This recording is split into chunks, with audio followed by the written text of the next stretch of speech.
आईसारखा सद्गुरू आपल्याला कधीच भेटत नाही, पण आईसारखा सद्गुरू आपल्याला कधीच भेटत नाही. होय होय, सद्गुरू. कारण सद्गुरू या शब्दाचा अर्थ आहे सर्व वस्तू दाखवतो तो सद्गुरू. आणि आई आपल्याला कायमच सन्मार्गावरच चालवत असते. आई आपल्याला कायमच सन्मार्गावरच चालवत असते.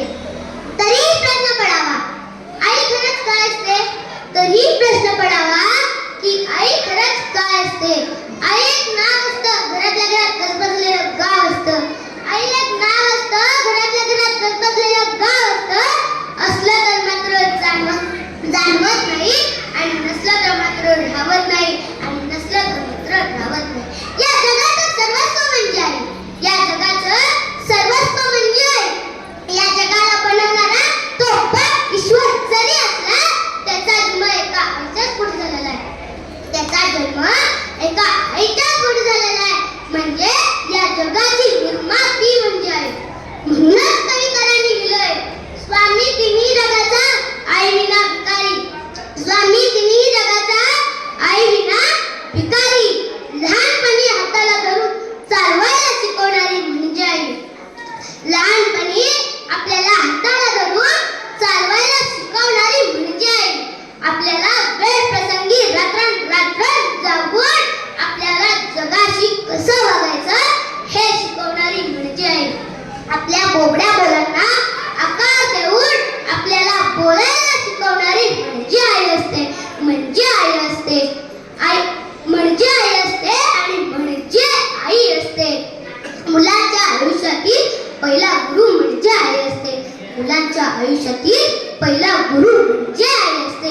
ते जमून वाईटपणावर जात असेल तर आपल्या काळजावर दगड ठेवून आपल्याला शिक्षा देणारी पण आईच असते. आपल्याला शिक्षा देणारी पण आईच असते. आई खरंच काय असते? आपलं पोट भरलं तरीही काय बनवत असते? ती म्हणजे आई असते. आपलं पोट भरलं तरीही काय बनवत असते? ती म्हणजे आई असते. आणि आपल्या वेदना बघून ती जास्त तळमत असते. आपल्या वेदना बघून ती जास्त तळमत असते. आणि जर आपण आजारी पडलो तर ती आपल्यासाठी एवढी डॉक्टर असते. आपण जर आजारी पडलो तर ती आपल्यासाठी एवढी डॉक्टर असते. आपण आपलं स्वतःचं पोट आमचं पोट भरण्यासाठी ती स्वतः उपाशी राहते. आपलं पोट भरण्यासाठी ती स्वतः उपाशी राहते. आई तुझ्या चरणी वैकुंठ तूच माझा पांडुरंग.